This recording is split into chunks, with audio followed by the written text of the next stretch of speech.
दोस्तों, मैं आपका दोस्त कुमार अनुभव आपके समक्ष राज्य व्यवस्था की सीरीज चला रहा हूं। हमारी सीरीज का नाम है जुनून सीरीज। हम राज्य व्यवस्था के अति संभावित और अति महत्वपूर्ण बहुत कम समय में to the point rapid revision series के तौर पे देख रहे हैं, जो आपकी आगामी आने वाली सभी परीक्षाओं के लिए बेहद महत्वपूर्ण है। हाँ, आप इन सभी लेक्चर्स को ध्यान से देखें, दिए गए एक्सप्लेनेशन को भी ध्यान से सुने। आपके आने वाले इम्तिहान में ये आपको बहुत लाभ देगी। अगर अब तक हमने कुल 7 लेक्चर देख लिए हैं और अब हम 8वां लेक्चर देखने जा रहे हैं। अगर आपने इसके पहले मेरे सभी 7 लेक्चर नहीं देखे हैं तो आप वापस जाके प्ले लिस्ट में एक एक करके सभी लेक्चर देख सकते हैं। इससे आपको आगामी परीक्षाओं में बहुत लाभ होगा। तो चलिए हम शुरू कर रहे हैं। ओके, राज्य व्यवस्था की सीरीज है, 8वें नंबर की सीरीज है। आप मेरे बारे में जान सकते हैं, मैंने एमपीपीएससी का मेंस भी दिया है 2019 का, बिहार पीसीएस का 2020 का, यूपी पीसीएस 2022 और यूपी पीसीएस 2023 का भी मैंने मेंस दिया है। तो आप कम से कम अपने टीचर पर इतना भरोसा जता सकते हैं कि हाँ, वो कुछ आपको बेहतर पढ़ाएगा। ओके, तो चलिए हम आगे बढ़ते हैं।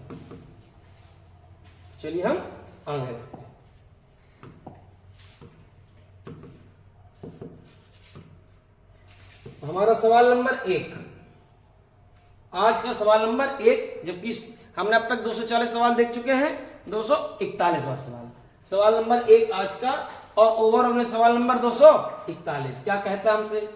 किस वाद ने संसद को मौलिक अधिकारों में संशोधन का अधिकार दिया? किस वाद ने? बताने की जरूरत है। अगर ये भी गलत कर रहे हो तो बहुत गंभीर स्थिति है, बहुत गंभीर स्थिति है। कौन सा? केशवानंद भारती वाद, 1973, 24 अप्रैल। राजनारायण बनाम इंदिरा गांधी केस याद आ रहा है? ये वही केस है जिसमें माननीय इंदिरा गांधी जी को सजा हो गई थी। ये वही राजनारायण है जिन्होंने इंदिरा गांधी को 1977 में हरा दिया था। गोलकनाथ वाद याद आ रहा है? 1967, गोलकनाथ बनाम स्टेट ऑफ पंजाब। सज्जन कुमार याद आ रहा है? 1951। क्लियर? अगला, अच्छा, पिछले का आंसर क्या होगा आपका? क्या होगा दोस्त? ए, केशवानंद भारती वाद। केशवानंद भारती वाद 1 मिनट में देख लेते हैं। केशवानंद भारती वाद कुछ नहीं था, एक इडनीर मठ के स्वामी थे केशवानंद भारती, जिनकी जमीन तत्कालीन सरकार ने ले ली थी, क्योंकि जो राइट टू प्रॉपर्टी है अंडर आर्टिकल 19F, जो बाद में 344वें संविधान संशोधन से चला गया था, वो ले ली थी। और ये फैसले अंतर्गत का माननीय सर्वोच्च न्यायालय ने क्या फैसला दिया था कि जो उनकी जमीन ले ली गई है वो न्यायोचित है। 6-7 की बेंच थी जो भारत के न्यायालय इतिहास की सबसे बड़ी बेंच हुई है, 13 जजों की संविधान खंडपीठ। और यह भी मैंने बताया था, संविधान खंडपीठ में कम से कम 5 जज तो होने चाहिए, और संविधान खंडपीठ हमेशा 5, 7, 9, 11 हमेशा ऑड नंबर में, विषम संख्या में बनती है। क्लियर? अगला सवाल, भारत के सर्वोच्च न्यायालय ने संविधान की मूल संरचना, सिद्धांत, बुनियादी ढांचा का प्रतिपादन निम्नलिखित में से किस मुकदमे में किया? बताने की जरूरत है क्या? केशवानंद भारती बनाम केरल राज्य, गोलकनाथ 1967, गोलकनाथ केस, केशवानंद 1973, और शंकरी प्रसाद 1951, सज्जन सिंह 1965। ये सभी केस याद आ रहे हैं, जो मूल संरचना का जो ढांचा धीमे धीमे आया है जिससे संबंधित है। इनके ईयर भी पूछे जा सकते हैं। तो मूल ढांचे का सिद्धांत क्या? कुछ नहीं। आपका एक घर होता है, घर में बीम लगी होती है, पिलर्स लगे होते हैं। आपको अगर कल के दिन लगा कि मुझे अपने घर में थोड़ा सा रिनोवेशन कराना है, ठीक, जीर्णोद्धार कराना है, तो आप क्या करेंगे? कुछ खिड़कियां करा देंगे, कोई डेंटिंग पेंटिंग करा देंगे। लेकिन आप अगर बीम से खिलवाड़ करेंगे तो घर गिर जाएगा। इसलिए पिता आपको रोकेंगे कि बीम से खिलवाड़ नहीं, खिड़कियों तक ठीक है, थोड़ा दरवाजे तक ठीक है, फर्श तक भी ठीक है, लेकिन छत से और बीम से कोई भी खिलवाड़ नहीं। ठीक इसी प्रकार संविधान में कुछ ऐसे अति महत्वपूर्ण चीजें हैं जिनसे खिलवाड़ नहीं किया जा सकता, जिनसे खिलवाड़ नहीं किया जा सकता। उसी को क्या कहते हैं? मूल ढांचा। उसी को क्या कहते हैं? मूल ढांचा। मूल ढांचा। हालांकि मूल ढांचा सबसे पहले भारत में नहीं आया था, भारत में नहीं आया था। कहां आया था? जर्मनी के वीमर कॉन्स्टिट्यूशन में। क्यों? क्योंकि हिटलर करता क्या था, हिटलर अपने हिसाब से जो मर्जी आती थी बदलाव कर लेता था। तो जब हिटलर मर गया तो जर्मनी के वीमर कॉन्स्टिट्यूशन में क्या हुआ, उन्होंने कहा कि आगे आने वाला कोई भी ऐसा शासक ना हो जो अपने हिसाब से जो मर्जी आए वो बदलाव कर ले। इसलिए जर्मनी की जब संसद बैठी उन्होंने क्या किया, उन्होंने ये मूल ढांचे का सिद्धांत दिया। बाद में हालांकि ये पाकिस्तान में 1960 के दशक में आ गया था और 1973 में भारत में है। 1973 में भारत में है। क्लियर है? अगला सवाल, भारत में संपत्ति का अधिकार, काहे का मालिक? संपत्ति का अधिकार की क्या स्थिति है? संपत्ति का अधिकार आर्टिकल 300A संविधान संशोधन 44 याद आ रहा है 1978। यह विधिक अधिकार है जो केवल नागरिकों को प्राप्त है। यह विधिक अधिकार है जो किसी भी व्यक्ति को प्राप्त है। यह मूल अधिकार है। मूल है क्या? जब हमने 300 कह दिया तो मूल तो है ही नहीं, या ना तो मूल है ना ही विधिक है। विधिक तो है तो फिर क्या है? यह विधिक अधिकार है जो केवल नागरिकों को प्राप्त है। क्या? केवल नागरिकों को, ना किसी को भी प्राप्त है। Option B, option B. केवल नागरिकों को कौन कौन से अधिकार? केवल भारत के नागरिकों को कौन कौन से हैं?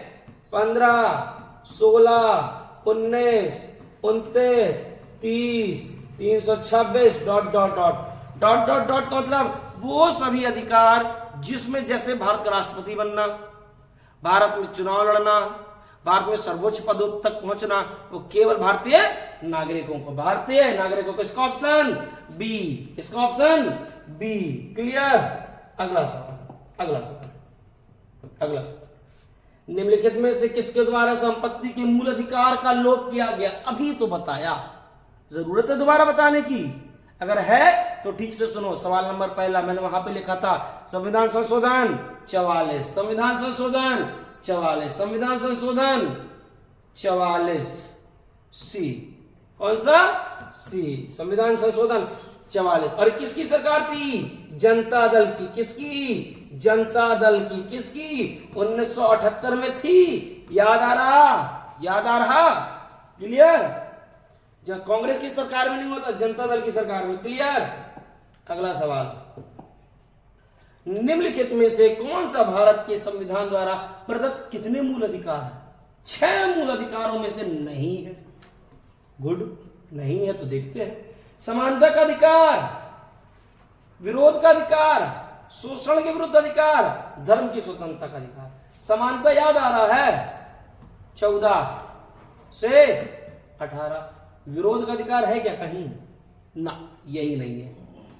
शोषण 23 और 24, धर्म 25 से 28। याद आ रहा? तो इसका ऑप्शन बी, इसका ऑप्शन बी। क्लियर?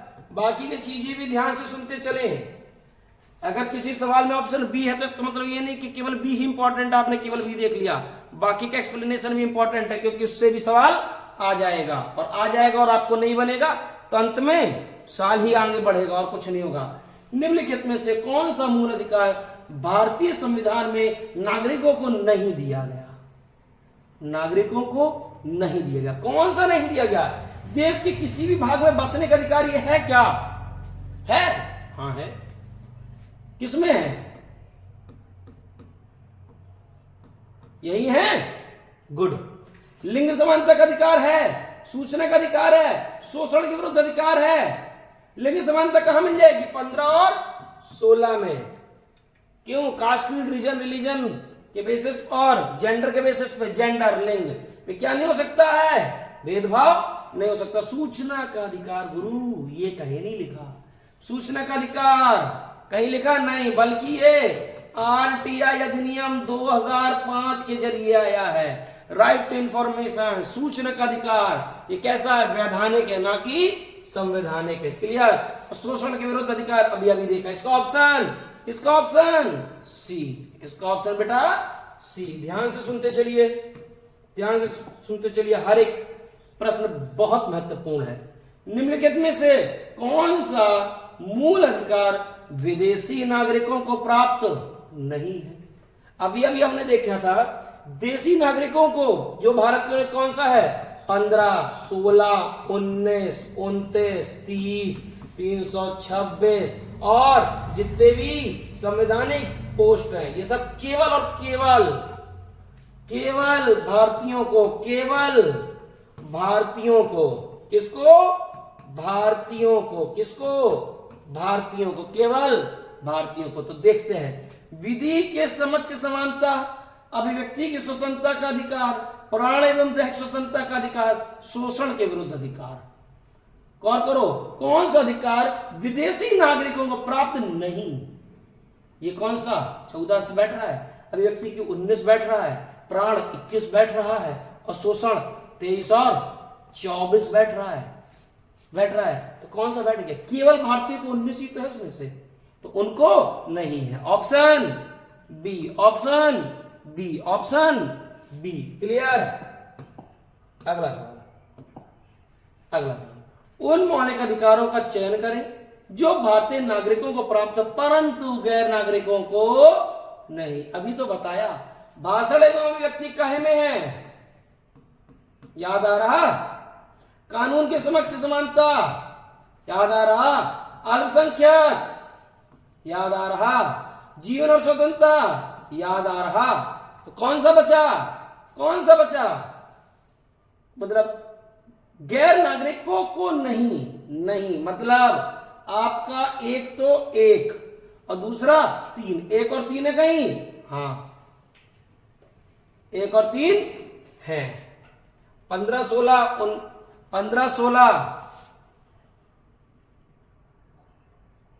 15, 16, 19, 29, 30, 15, 16, 19, 29, 30। याद आ रहा है? इसका ऑप्शन 1 और 3, 1 और 3। क्लियर? अगला सवाल, भारतीय संविधान के अंतर्गत निम्नलिखित अधिकारों में से कौन सा एक अधिकार सभी, अब भाई ने क्या कह दिया, हमसे कवि ने क्या पूछा है, सभी को प्राप्त है?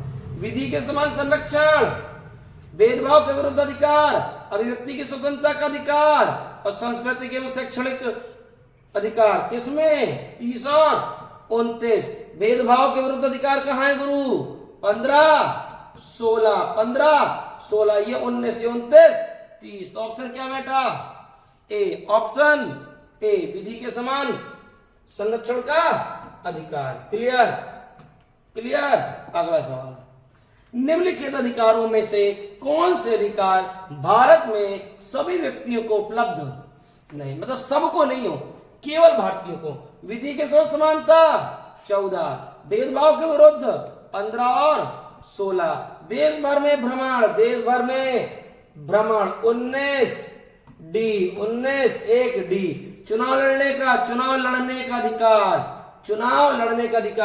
तो चुनाव लड़ने का 324 से 329 तक है। आरपीए एक्ट के अंदर आता है, आरपीए एक्ट 1950 और 51 में आया था, जनप्रतिनिधि अधिनियम, उसी के तहत चुनाव लड़ सकते हैं। याद आ रहा है? तो कौन सा केवल भारतीयों को है? 2 और 3 है, और चुनाव लड़ने का भी केवल भारतीयों को है। आप गौर करो, अक्षय कुमार अब से कुछ दिन पहले तक भारत में चाह के भी चुनाव नहीं लड़ सकता था। क्यों? क्योंकि चुनाव लड़ने का अधिकार केवल भारतीयों को है। तो 2, 3, 4, 2, 3। इसका एक और तरीका, जब हम जान गए थे विधि के समानता 14 और एक, तो ऑप्शन बेटा सिंपल, ऑप्शन डी। ऑप्शन एक कट गया, ऑप्शन डी। क्लियर? जरूरी नहीं था कि आपको 3 आते ही हों, लेकिन अगर ये भी क्लियर था तो भी आप आंसर तक पहुंच जाते। क्लियर? ध्यान से सुनते चलिए, भारत में रहने वाला ब्रिटिश नागरिक दावा नहीं कर सकता।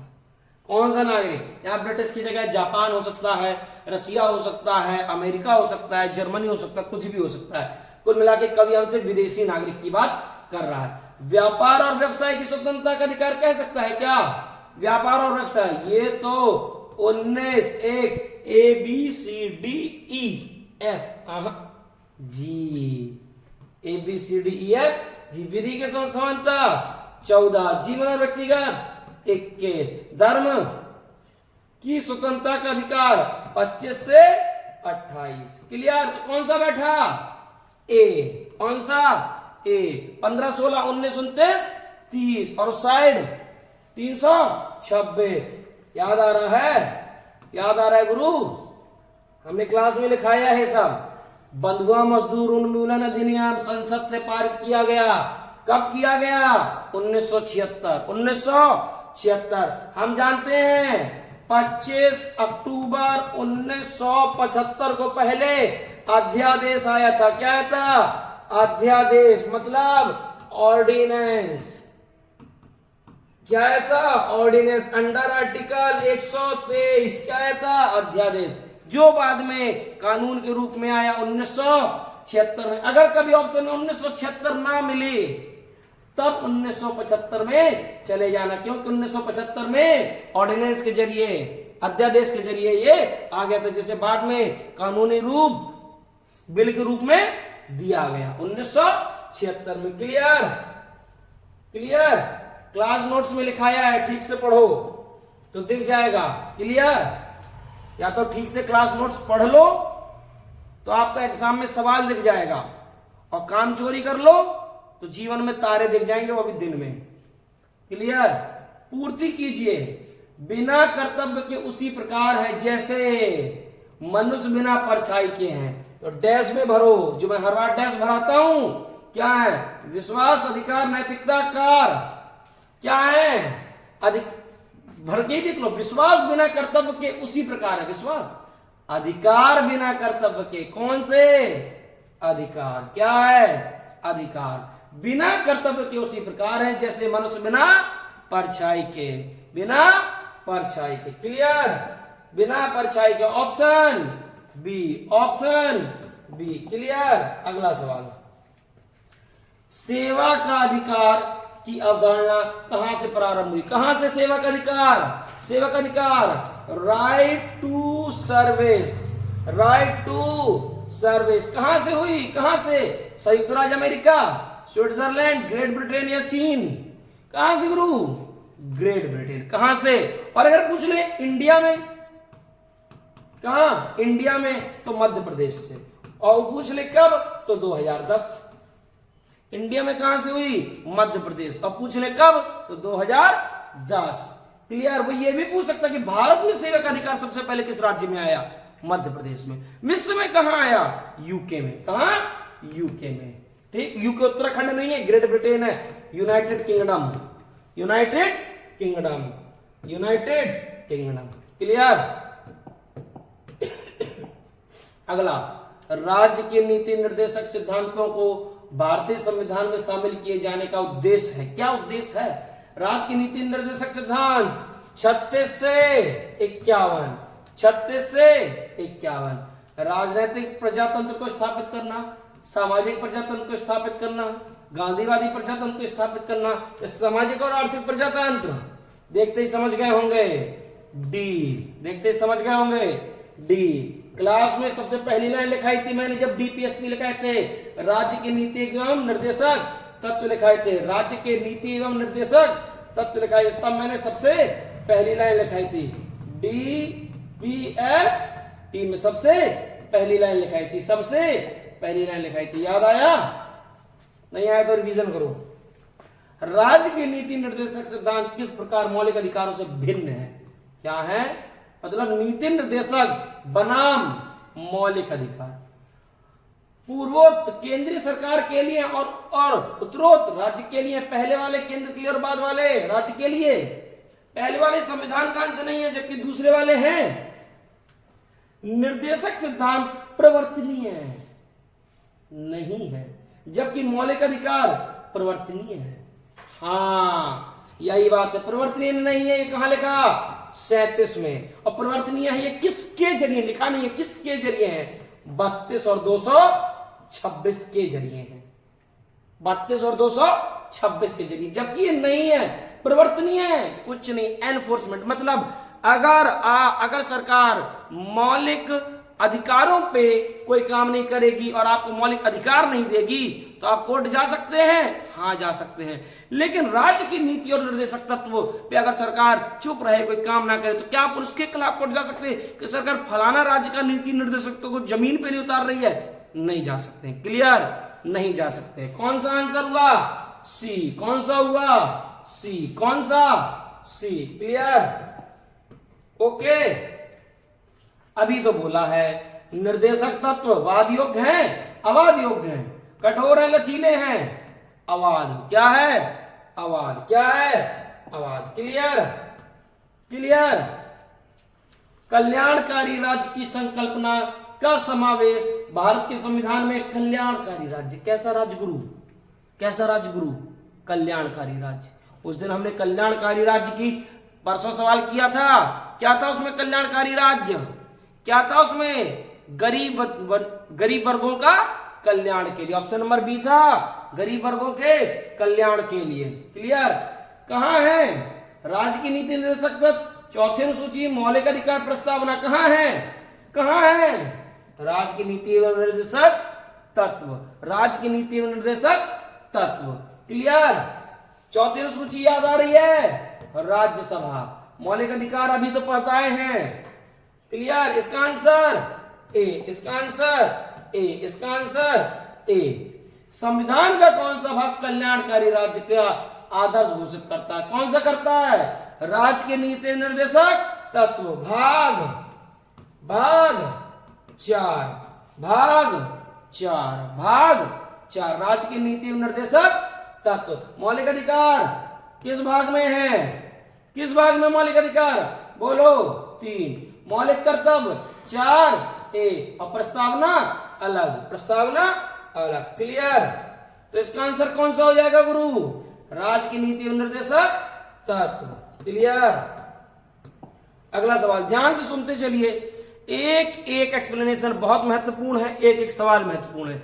जिस दिन इम्तिहान हो जाएगा, जो भी इम्तिहान, मैं इसी क्लास में आके आपको इन्हीं सवालों में से आए हुए सीधा डिट्टो ऐसे उठ के ऐसे छपा हुआ सवाल आके दिखा दूंगा। और अगर आपको नहीं बने तो मुझसे ना कहिएगा। आज वक्त है, आज ईश्वर ने 3 महीना दिया है, इसका लाभ उठा लें। फ्री में सीरीज चल रही है। इसके पहले हमने 7 लेक्चर, ये 8वां लेक्चर है, 7 लेक्चर और चलाए। आप एक एक करके सभी 7 लेक्चर देख के लाभान्वित हो सकते हैं। क्लियर? और अच्छी क्वालिटी का सवाल है, अच्छी क्वालिटी का। ये नहीं है कि जानबूझ के आपको गोलू गोलू टाइप सवाल दे दिया और आपको बन गया। आपको ना सिलेक्शन के लिए हम पढ़ा रहे हैं, ईगो सेटिस्फेक्शन के लिए नहीं, आपके सिलेक्शन के लिए। क्लियर? ईगो सेटिस्फेक्शन के लिए हम भी शायरी कर सकते हैं, तमाम बातें कर सकते हैं, मोटिवेशनल बातें कर सकते हैं, लेकिन हमारा उद्देश्य क्या है? हमारा असली मोटिवेशन है आपका सिलेक्शन। आपका सिलेक्शन होता है तो मोटिवेशन है। ये तो शायरी सुना रहे हैं, बातें कर रहे हैं, ये सब हमारा है नहीं। क्लियर? अगला, अच्छा ये सवाल, राज्य के नीति निर्देशक तत्व सहज अध्ययन के लिए निम्न में से कौन से भागों में विभाजित किए गए हैं? समाजवादी, उदार बौद्धिकतावादी और गांधीवादी, या उपरोक्त सभी? दूसरी या तीसरी लाइन लिखाई है मेरे नोट्स में, दूसरी या तीसरी लाइन लिखाई है। उपरोक्त सभी, समाजवादी सोशलिज्म, गांधीवादी गांधीयन और उदार बौद्धिकतावादी मतलब intellectual liberal intellectuals. Liberal intellectuals. अंग्रेजी वाले घबराए नहीं, हम कुछ दिनों में बाइलिंगुअल लाएंगे। ये आपका जो सवाल अभी हिंदी में है, अंग्रेजी में भी साथ साथ छपा होगा। ठीक? आप हमारे साथ बने रहे, हम दोनों में लाएंगे। क्लियर? आप थोड़ा सा साथ दें, आप थोड़ा सा साथ दें, हम आपके लिए लगातार लगे हुए हैं। भारतीय संविधान में सम्मिलित नीति निर्देशक तत्वों की प्रेरणा हमें किस संविधान से प्राप्त हुई? किसके संविधान से प्राप्त हुई? अरे दादा, देखते आंसर याद आ गया? आ गया तो ठीक हो। किससे? आयरलैंड से। नीति के निर्देशक तत्व कहां से लिए गए हैं? डीपीएसपी कहां से लिया गया है? Director principles of state policy कहां से लिए गए हैं? आयरलैंड से। नीति निर्देशक तत्व कहां से? आयरलैंड से। आयरलैंड की राजधानी डबलिन। ऑस्ट्रेलिया की कैनबरा। अमेरिका की वाशिंगटन डीसी। और फ्रांस की पेरिस। फ्रांस की पेरिस। क्लियर? भारतीय संविधान के अंतर्गत धन का केंद्रीकरण किसका उल्लंघन है? धन का केंद्रीकरण, समता का अधिकार, देखते हैं। राज्य की नीति निर्देशक तत्व, देखते हैं। स्वतंत्रता का अधिकार, स्वतंत्रता का अधिकार और कल्याण की अवधारणा किसका है गुरु? बी, केंद्रीकरण बी। अगर बी के अंदर भी घुसेंगे तो 39 के अंदर जब आप घुसोगे तो आपको 39 के अंदर सी में मिल जाएगा, सी में मिल जाएगा धन का केंद्रीकरण। 39 के सी में मैंने पूरे बताए थे, 39 A B C D E F. आजीविका, भौतिकता, सी केंद्रीकरण, डी दोनों को समान अवसर और वेतन, ई दोनों का स्वास्थ्य, एफ बच्चे का स्वास्थ्य और उसको बढ़ावा देना, शिक्षा को उसकी। क्लियर? याद आ रहे हैं सभी? एफ नहीं आ रहा है तो रिवीजन करें, मैंने ट्रिक के साथ याद कराए हैं, ट्रिक के साथ याद कराए हैं। और ट्रिक भी भूल रहे हो तो पर बेटा ना तो क्लास में ध्यान दे रहे हो ना यहाँ दे रहे हो। क्लास में नहीं दे पाए हो तो अभी भी एक मौका है, यहाँ ध्यान दे लो और नोट्स खोल के देख लो, अभी भी भगवान ने मौका दिया आपको। क्लियर? जब मौका निकल जाएगा तो बाद में कुछ नहीं होगा। या तो अगर लड़की हो तो ब्याह होगा और किसी के घर में जाओगी, अगर पैसा अपने हाथ में नहीं है तो केवल और केवल बेइज्जती मिलेगी, और अगर लड़के हो तो तुम्हारा तो ब्याह भी नहीं होगा। और जब अगर नौकरी नहीं होती है तो घर वाले इज्जत नहीं करते, बाहर वाले तो भूल जाओ। क्लियर? दो पैसा अपने हाथ में होगा तो फैसले भी ले पाओगे और दुनिया भी जी पाओगे। एक होता है जिंदगी जीना और एक होता है जिंदगी काटना। अगर जिंदगी जीनी है तो मेहनत करो, सरकारी नौकरी पा जाओ। अगर जिंदगी काटनी है तो रिक्शा वाला भी काट ही रहा है, वो भी शाम को खाना खा ही लेता है, तुम भी खा ही लेना। क्लियर? जीना है तो पढ़ना है। क्लियर? अगला सवाल, भारतीय संविधान के अंतर्गत धन का केंद्रीकरण, अच्छा ये हमने देख लिया है, इसका आंसर बी, इसका आंसर बी। क्लियर? क्लियर? समान कार्य के लिए समान वेतन भारत के संविधान में सुनिश्चित किया गया। समान कार्य के लिए समान वेतन कहां है? राज्य के नीति एवं निर्देशक तत्व, राज्य के नीति एवं निर्देशक तत्व, राज्य की नीति एवं निर्देशक तत्व। क्लियर? क्लियर? अगला सवाल हमसे क्या कहता है? भारत में निम्नलिखित में से किसके अंतर्गत पंचायती राज प्रणाली की व्यवस्था की गई? किसके अंतर्गत? यह भी राज्य की नीति निर्देशक तत्व, article 40, article 40, article, sorry 1 minute के लिए गायब हो गया था। ठीक ठीक, आर्टिकल 40 राज्य की नीति निर्देशक तत्व, आर्टिकल 40 किसके तहत है? पंचायती राज, आर्टिकल 40। मैंने पूरे याद कराए हैं, 36, 37, 38, 39, 40, 41, 42, 43, 43 ए और बी, 39 के अंदर भी ए, 39 के अंदर A B C D E F. तो उसके बाद 44, 45, 46, 47, 48, 48 ए और 49 और 50 और 51 याद आ रहे हैं? 36 में राज्य की परिभाषा, 37 में अप्रवर्तनीय है, कोर्ट नहीं जाया जा सकता है। 39 में 39 में अभी 6 बताए, 39 के अंदर 6 बताए, आजीविका, भौतिकता, संचयन, डी दोनों को समान अधिकार, समान वेतन, ई हेल्थ, ई में हेल्थ और सी में बच्चे के लिए। 39 डी जोड़ा गया था अलग से, याद आ रहा है?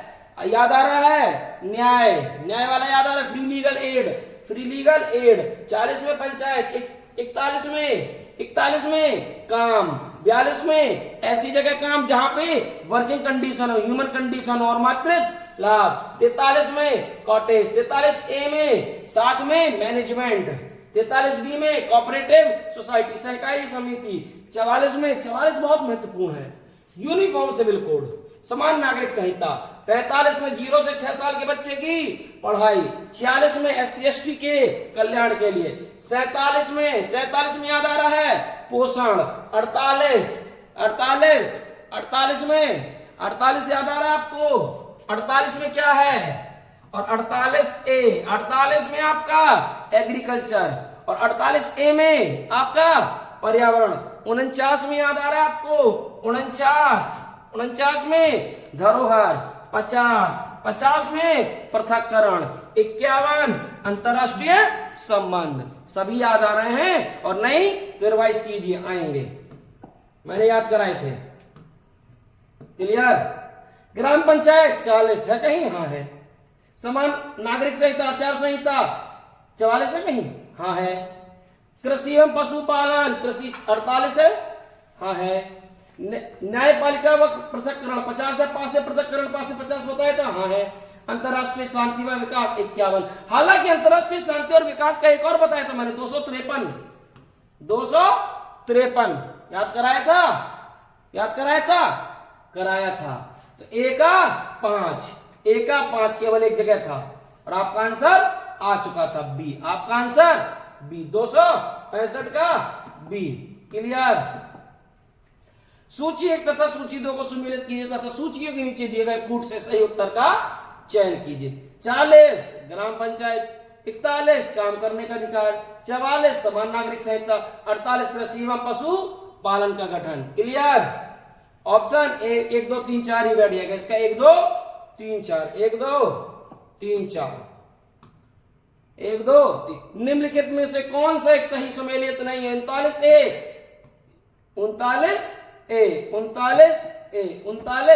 ए समान न्याय एवं निःशुल्क विधिक सहायता सही है? हाँ। फ्री लीगल एड याद आ रहा है? 40 ग्राम पंचायत, 44 समान नागरिक, 48 में है क्या पृथक्करण ना? 50 में है। तो 48 में क्या है? 48 में एनिमल को लेके, पशु को लेके, और 48A में किसको? पर्यावरण को लेके। याद आ रहा है? पर्यावरण को लेके। क्लियर? ध्यान से रिवीजन करते चलिए, बहुत ही अच्छे दर्जे के आपको सवाल कराए जा रहे हैं। क्लियर? जिस दिन पेपर हो जाएगा, इम्तिहान हो जाएगा, मैं इसी से आपको पॉलिटी के सवाल निकाल के दिखा दूंगा और मेरे एक्सप्लेनेशन से भी। ठीक? उस दिन माथा फोड़ने से, खुद को कोसने से कहीं अच्छा है कि वीडियो देख लिया जाए और कुछ काम कर लिया जाए। जो भी विषय कमजोर हैं या जहां भी फंस रहे हैं उन्हें रिवाइज कर लिया जाए। और अगर आपके मास्टर ने आपको ट्रिक के साथ नहीं याद कराया तो या सपना बदलो या मास्टर बदलो। निम्नलिखित में से कौन? और हाँ, केवल बेफिजूल का सपना सजो लेने से और रील देख देख के दिन भर अंदर ईगो सेटिस्फाई करने से और प्यारी प्यारी मीठी बातों से सिलेक्शन नहीं मिलता और ना मिलेगा।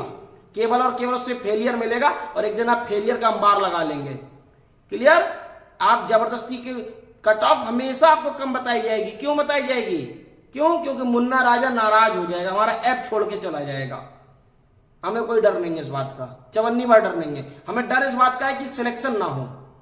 हम ईगो सेटिस्फैक्शन के लिए नहीं बल्कि सिलेक्शन के लिए कटिबद्ध हैं। अगला सवाल, न्यायपालिका व कार्यपालिका का पृथक्करण।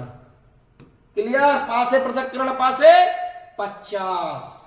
अनुसूचित जाति तथा अनुसूचित जनजातियों के शैक्षणिक तथा आर्थिक हितों की अभिवृद्धि। SC ST 46 है? हाँ है। सुमेलित नहीं है पूछा था तो ये भी सुमेलित है, ये भी है। सहकारी सोसाइटी 43A ना दादा, 43B। और कहां है सहकारी? कहां है? 19 और कहां है? 243 ABCDFGH से T तक। कौन सा संविधान संशोधन? 97वां संविधान संशोधन। याद आ रहा है? और नहीं तो भगवान मालिक।